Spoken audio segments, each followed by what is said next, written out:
I never thought I'd find myself writing this. If you'd asked me a year ago, I would have laughed at the very idea. My life was good. I had a steady job managing a small marketing firm, a cozy home in a quiet suburban neighborhood, and a beautiful wife named Sarah. We had our ups and downs like any couple, but I always thought we were in it together. I mean, we had been married for 5 years, and I thought we were building something solid. But sometimes, life throws you into the deep end without warning. It all started with small things. Sarah began staying late at work more often, claiming she was busy with a new project. I was supportive at first, encouraging her to pursue her career, but that support turned to unease as I noticed other changes. She started dressing up more, which wasn't exactly unusual, but it felt different. The dresses she wore seemed a little too flashy, and the makeup a little too perfect for a long day at the office. I caught her texting frequently, often with a smile that made my stomach churn. When I asked her about it, she brushed it off, claiming it was just a friend from work. There was a party at our neighbor's house one evening, and I noticed she was acting especially flirtatious with one of the guests. His name was Mike, a radio host known for his smooth voice and charm. I tried to joke about it, but her reaction was biting. "Jealous much?" she snapped, her eyes narrowing at me. I let it slide, thinking it was just a flirty banter, but the seed of doubt was already planted. Fast forward a few weeks and I stumbled upon the smoking gun. I was looking for a charger under our bed when I found her phone. It was unlocked, and against my better judgment I glanced at her messages. The horror of what I read is something I will never forget. There were texts exchanged with Mike that were not just flirty, they were explicit. My heart raced as I read through the conversations, each message cutting deeper than the last. "Can't wait to feel you inside me again," one text said, and I felt like I had been punched in the gut. The weight of the evidence was overwhelming. My mind spiraled. Out of control, filled with anger, betrayal, and an unshakable sense of loss. I shouldn't have been surprised, but I was. I confronted her that night, a storm brewing inside me, mixing shock with rage. When I asked her about Mike, she looked at me with feigned innocence, claiming they were just friends. She even had the nerve to say I was reading too much into things. "Stop being paranoid, you know I love you," she insisted, but I could see the guilt in her eyes.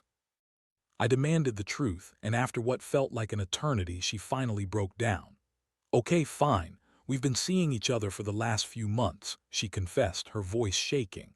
I felt sick, like I was drowning in a sea of betrayal. I had always trusted her, and now that trust felt like shards of glass cutting into my heart. In that moment of confrontation, I felt a mix of emotions swirl within me. Anger surged to the surface, and I wanted nothing more than to scream at her, to throw her betrayal back in her face. But instead, I felt a deep sadness creeping in. The woman I thought I knew, the woman I had built my life with, was nothing but a stranger standing before me. The weight of her lies settled heavily on my shoulders, and I realized that the love I once felt was slipping away, replaced by a cold, hard reality. After the initial shock, I needed to process what had just happened. I paced back and forth, trying to gather my thoughts while Sarah sat on the edge of our bed, her face a mask of regret. I felt like a shell of myself, lost and confused. I started thinking about our future, the plans we had made, the life we had built. But how could I move forward with a woman who had betrayed me so deeply? As I sat there, my heart raced with a mix of anger and devastation. I knew I had to make a decision, but the thought of what to do next felt paralyzing. Did I want to fight for this marriage? Did I even want her in my life anymore? The emotional turmoil was overwhelming, and my mind whirled with possibilities of what could be. I could forgive her or I could walk away, but what would that mean for me? I spent the night tossing and turning, my mind racing with thoughts of revenge and heartache. I couldn't let her get away with this. I needed a plan. I needed her to feel what I felt. But what should I do? Should I confront Mike? Should I seek revenge in some way that would make her understand the pain she caused? As the night dragged on, a dark idea began to form in my mind. A way to expose her betrayal and make sure the world knew the truth. I lay awake, the weight of my anger fueling me, the thought of revenge my only solace. Would I follow through with it? Time would tell. The next day was a blur. I went to work, but my mind was elsewhere, entrenched in thoughts of Sarah's betrayal and the plan that had begun to take shape. I felt a strange mix of clarity and madness, like I was plotting something both terrible and necessary. As I sat at my desk, I couldn't help but replay the confrontation in my mind. The way her eyes darted when I mentioned Mike, the slight tremor in her voice when she finally confessed. I wanted her to understand, to feel the weight of her actions, and to suffer like I had. I spent the day gathering information on Mike. I had a few acquaintances in the media world, and I reached out to them for dirt. I needed to know everything about him, his job, his status, any scandals he might already be involved in. He was a rising star in the local radio scene, known for his charm and late-night call-in show. I figured if I could uncover something about his personal life, it might help me in my quest for revenge.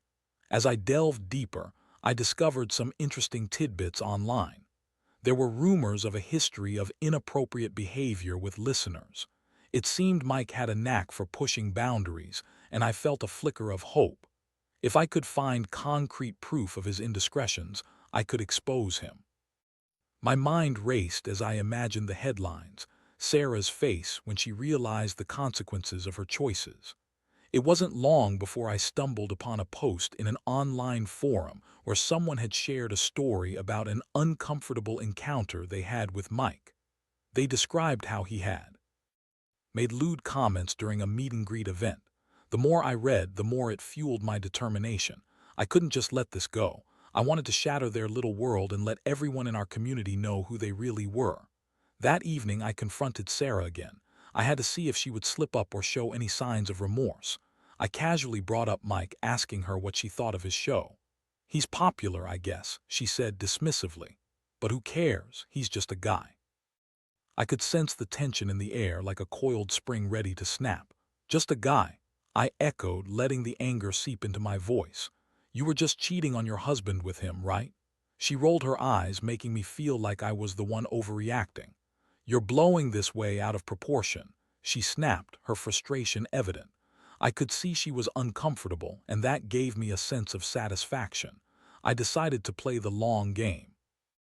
I'd gather more information while letting her continue to believe she was safe.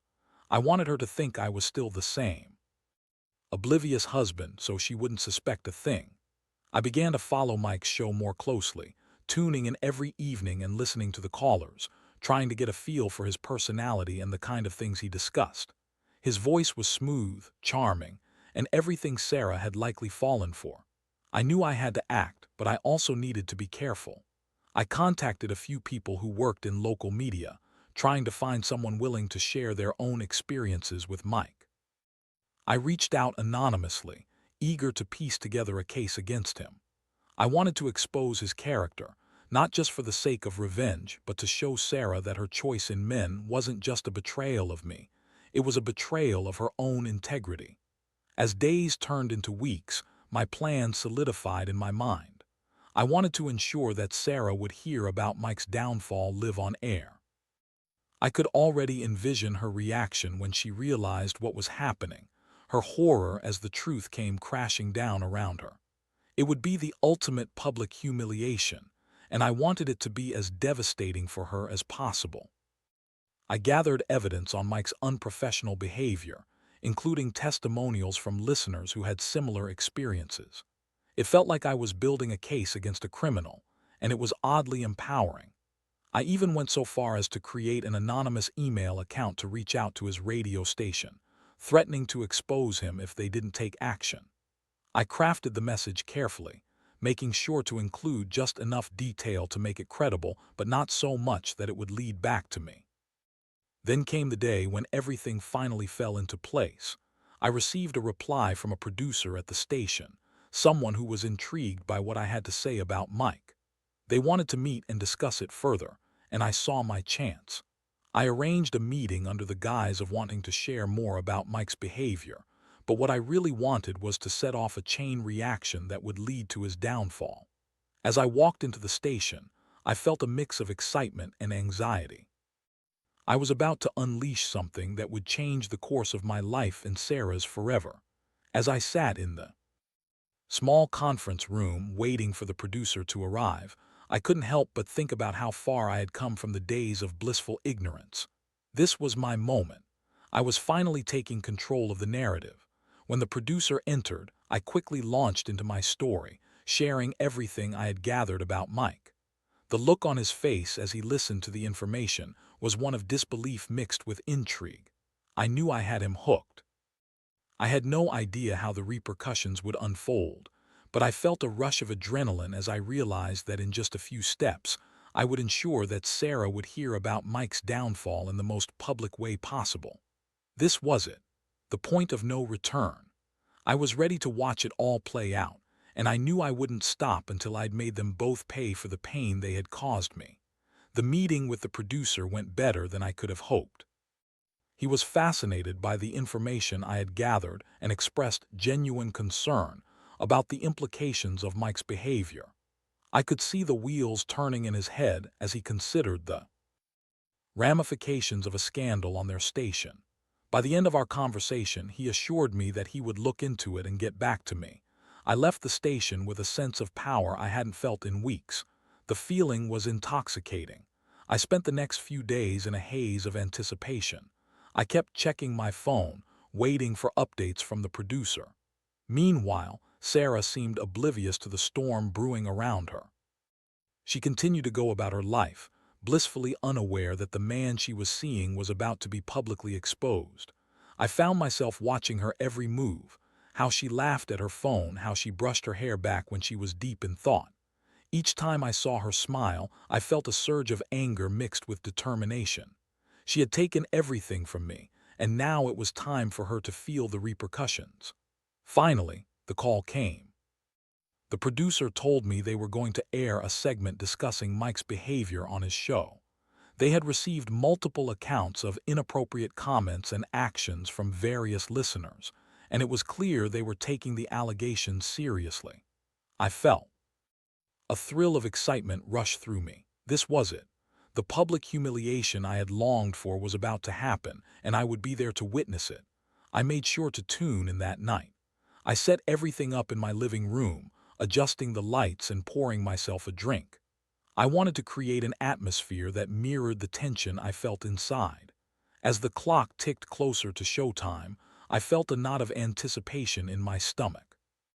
I knew Sarah would be listening, probably reveling in the usual light-hearted banter of Mike's show, completely clueless about the bomb I was about to drop on her.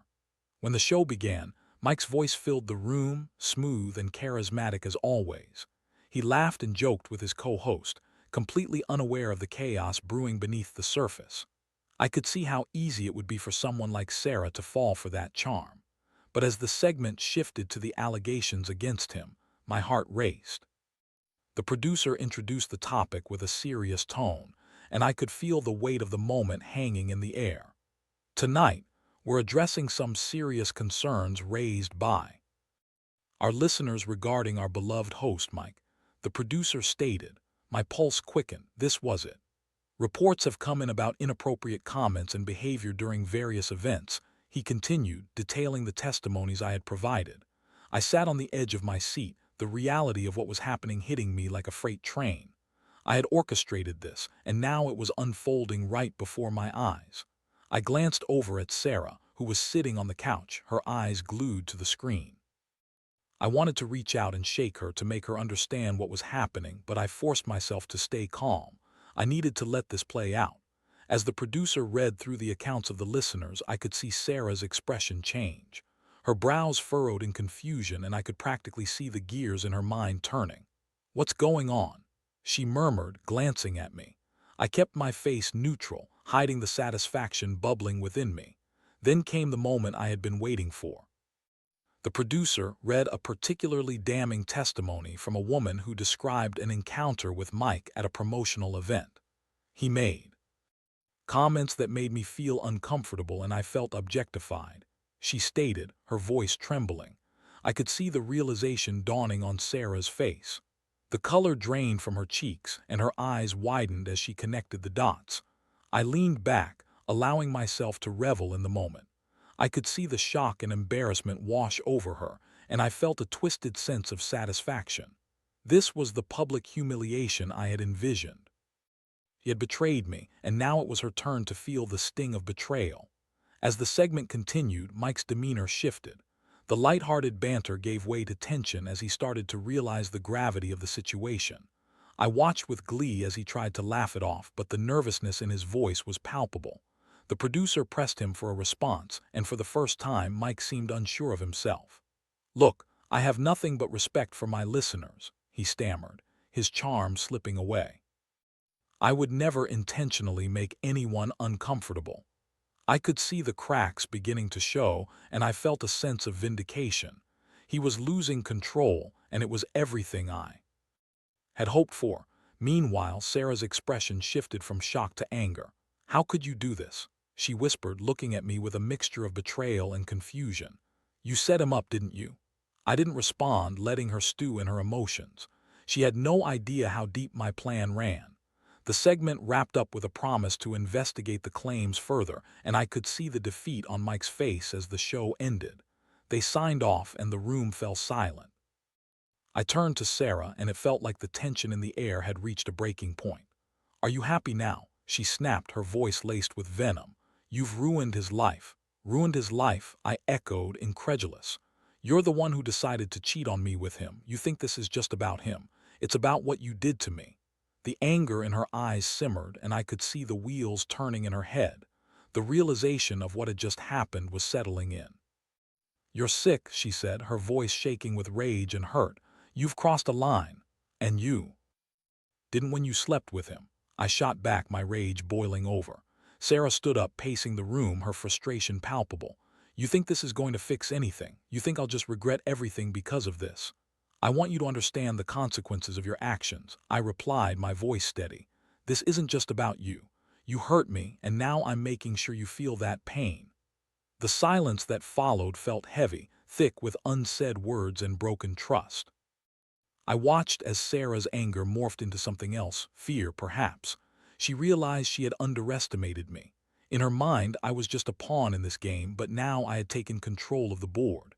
As she stood there, fuming, I felt a surge of confidence. I had orchestrated this moment, and for the first time since discovering her affair, I felt empowered. The balance of power had shifted, and I was no longer the victim in this story. And just like that, I knew things would never be the same between us. I could see the cracks forming in our relationship, and I relished the thought. Whatever came next, I was ready to face it. The path ahead was uncertain, but I was determined to see it through. The game had only just begun. The days following the radio segment were a whirlwind. The fallout from Mike's exposure created quite a stir in our small community, and the gossip spread like wildfire. Sarah was in a state of turmoil, her phone constantly buzzing with messages from friends and acquaintances asking about the scandal. I felt a sense of twisted satisfaction watching her squirm. Every time she received a text, I could see the anxiety etched on her face, and it made me feel powerful. She tried to regain control by insisting that the radio station would back Mike, that they'd issue a statement of support and downplay the allegations. But I knew better. The nature of the accusations was too severe to ignore, and the station was already facing backlash from listeners. I had opened Pandora's box, and now it was all unraveling. One evening, Sarah confronted me again. "You've done irreparable damage," she said, her voice teetering between anger and despair. "Do you think this will bring us closer? Do you think I'll just forget about what I did because you've ruined his career?" "Closer," I shot back with disbelief. "You think I want to be close to you after what you've done? You think I can just wipe this slate clean?" I was angry, but part of me was also scared. Scared of what this meant for us, for our life together. "The way you handled it was sick, and you know that," she yelled, her voice echoing through the empty house. "You're acting like you're some kind of hero." I could see the betrayal in her eyes, and for a moment it struck me. She truly believed I was the villain in this story. "I'm not the one who decided to cheat," I shot back, letting the bitterness spill out. "You made that choice. You've hurt me more than I can say, and this is the only way I know how to make you feel what I felt." Her expression turned from anger to a sort of pleading desperation. "I was wrong. I know that now, but you're not helping anyone, you're just hurting yourself." "Hurting myself? You think this is hurting me?" This is the only way. I can regain my power, I replied, my voice firm. You think I'll just sit here and let you carry on with your life while I suffer? Not a chance. We both fell silent, the weight of our words hanging in the air, thick as molasses. The truth was that I was terrified of losing her, terrified of losing everything we had built together. But the betrayal felt like a wound that had been cut too deep to heal. Over the next few weeks, the chaos surrounding Mike began to escalate. The radio station was forced to address the allegations publicly, and the backlash was severe. I watched with morbid curiosity as Mike's reputation crumbled. He had been a charming figure on air, but now listeners were calling him out for his behavior, and the station was inundated with complaints. In the meantime, Sarah spiraled deeper into despair. She spent more time isolated in our bedroom, scrolling through social media and seeing the fallout from Mike's downfall. The shame was evident on her face whenever I walked past, her eyes glazing over with guilt and regret. I felt a mix of satisfaction and sadness. She had made her choices, and now she was facing the consequences. One night after another heated argument, Sarah finally broke down. I never meant for any of this to happen, she sobbed, her body shaking. I made a mistake and it was so stupid. I thought it was just harmless fun, but I see now it was wrong. I'm so sorry. Her tears didn't elicit the response she expected from me. Instead, I felt a cold detachment. You're sorry? I asked, my voice heavy with disbelief. Sorry for getting caught. Sorry for ruining our lives, or sorry because you actually feel bad. The tension hung in the air, and I could see that she was struggling to find the right words. I loved you before all this. I was just looking for something I thought I wanted, but I see it was a mistake. I can't just forget what you did, I replied, my voice steady. You didn't just make a mistake, you broke our trust. But that doesn't matter to you now, does it? You're only worried about yourself and how this affects you. You don't understand. She cried, her face red with emotion. You're hurting me too. Do you think this is easy for me? I don't know how to fix this. I took a step back, my head spinning. Maybe you shouldn't have broken it in the first place. Maybe you should have thought about the consequences before you dove headfirst into an affair. As the days turned into weeks, the weight of our situation pressed down on me. I could see the cracks in our relationship spreading, and I felt a deep sense of loss. The woman I had loved was still there, but she was buried beneath layers of shame and guilt. I wanted to believe that we could rebuild, but every time I looked at her, I was reminded of the betrayal. One night, while Sarah was out with a friend trying to salvage some semblance of normalcy, I found myself scrolling through the news articles surrounding the fallout. Mike was fighting to save his job, and it seemed like the station was on the verge of making a decision about his future. I felt a pang of guilt, wondering if I had gone too far. But then I remembered the pain he had caused, the pain that Sarah had inflicted on me, and I pushed those thoughts away. It was during one of these late-night scrolls that I stumbled upon a comment section filled with people speculating about the affair and the drama surrounding it. Some were supportive of Mike, while others called for his head. I felt a sense of vindication when I saw a few comments that echoed the sentiment I had been feeling. He deserves it for what he did. As I read through the comments, I realized I was starting to become the villain in my own story. I was no longer just the betrayed husband seeking justice. I was a person who had taken things too far. A part of me wanted to stop, to pull back and rethink my approach. But another part of me, the part that craved revenge, urged me to keep pushing forward. The night Sarah returned home, I could see she was still shaken, her eyes red-rimmed from crying. You need to understand how serious this is, she said softly, her voice breaking. I never wanted this to happen. Please, let's figure this out together. But I found myself at a crossroads. Together, I echoed incredulously. You mean after you destroyed everything we built together, after you tore apart our trust? I could see the pain in her eyes, and for a moment I felt a flicker of empathy, but it was quickly drowned out by the resentment that had taken root in my heart. You made your choice, Sarah. Now you have to live with the consequences. I'm not sure if I can go back to the way things were. You've changed, and so have I. The tension hung between us, thick and suffocating, as I realized the path I was on. I was seeking vengeance, but I was also losing myself in the process. I didn't want to become the monster in this story, yet it felt like I was slipping further away from the person I used to be. As the days dragged on and each confrontation left us more fractured than the last, I knew I had to make a decision. Was revenge worth the cost of my own humanity? Or was it time to let go and figure out how to heal, even if it meant walking away from the remnants of our life together? I didn't know what the answer would be, but I was ready to find out. The final act was approaching, and I needed to decide how I wanted to play my hand next. As the weeks wore on, the tension in our home felt like a constant undercurrent, an invisible force that pulled us apart. Sarah and I were living in the same space, but it felt like we were on different planets. I could see how much she was struggling with the aftermath of the affair and the public fallout of Mike's situation. The initial thrill of my revenge began to fade, replaced by a growing sense of emptiness. My actions had led to Mike's suspension, but it hadn't brought me the satisfaction I thought it would. Instead, I found myself grappling with a mixture of guilt and anger. How far was I willing to go to make sure Sarah felt the consequences of her betrayal? I was trapped in a cycle of revenge that was beginning to feel hollow. The thrill of having the upper hand morphed into a heavy burden I wasn't sure I wanted to bear anymore. One evening, as I sat in the living room scrolling through news articles and comments about the scandal, I heard Sarah enter the house. She was quiet, her footsteps heavy, and I could feel the weight of her presence even before she spoke. "Can we talk?" she asked, her voice soft, almost hesitant. I didn't respond at first. I was still too wrapped up in my own thoughts, trying to figure out where we stood. But finally I nodded, motioning for her to join me on the couch. As she sat down, I could see the apprehension in her eyes, and I braced myself for what was about to unfold.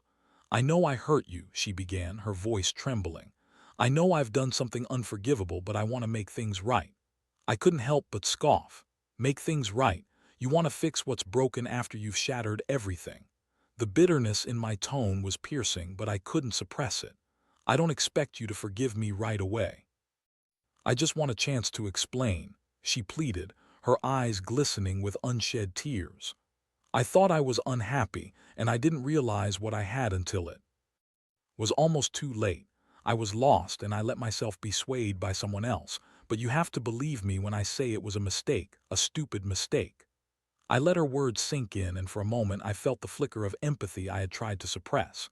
"You had an affair, Sarah. It wasn't just a mistake. It was a choice you made repeatedly." I know," she cried, her voice rising in desperation. "But can't you see that I'm not that person anymore? I've realized how much I love you and how wrong I was to throw it all away." I could see the sincerity in her eyes, and it made me question everything. Was it possible she had truly changed? Or was this just another ploy to get back into my good graces? In that moment, I felt like I was standing on a ledge, teetering between the desire for vengeance and the yearning for connection. "I don't know if I can trust you," I admitted, my voice barely above a whisper. "You've broken something that was once so strong between us. I don't know how to rebuild it. I'm willing to do whatever it takes." She leaned closer, her eyes searching mine. "I'll go to therapy, I'll do anything. Just please give me a chance to prove that I can be better." Her words struck a chord in me.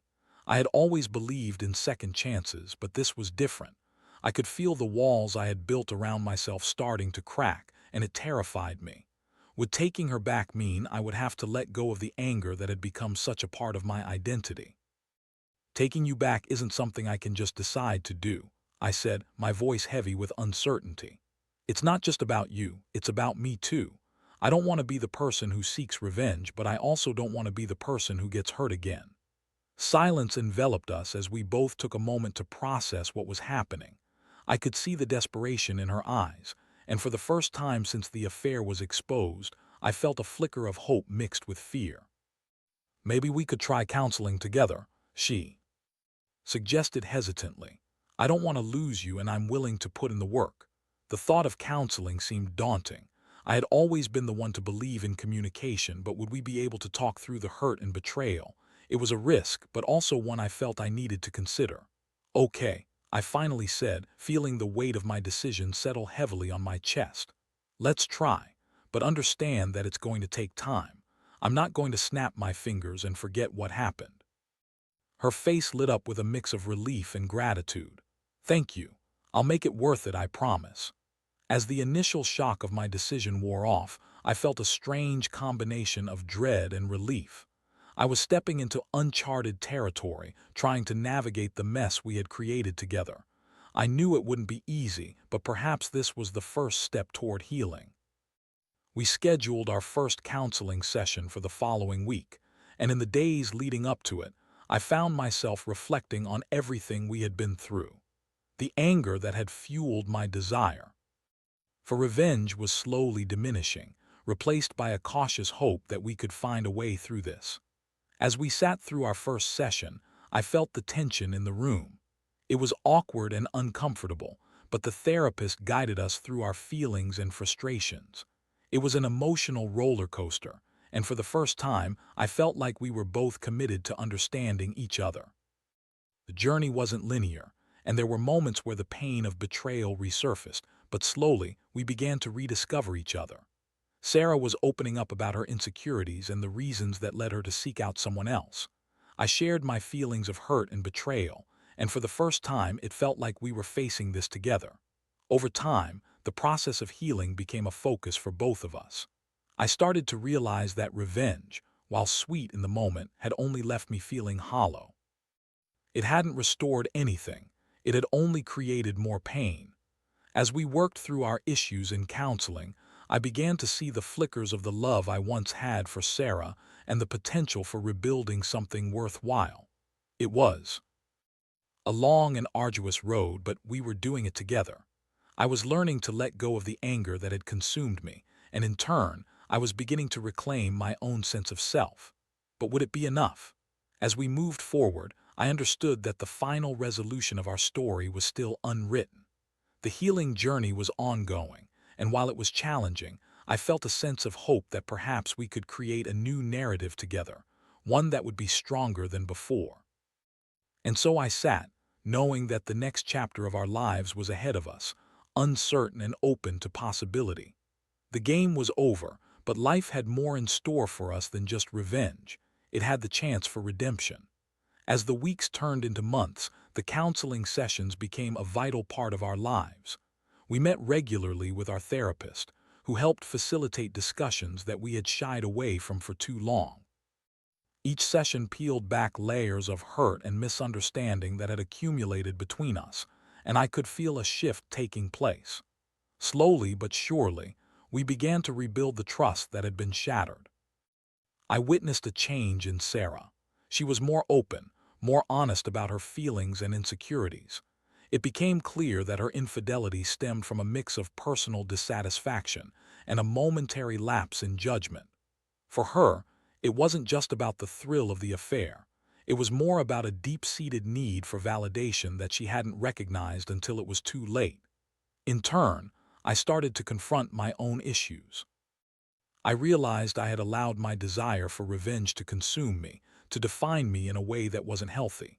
I wanted to be seen as the wronged party, but in doing so, I had neglected my own healing.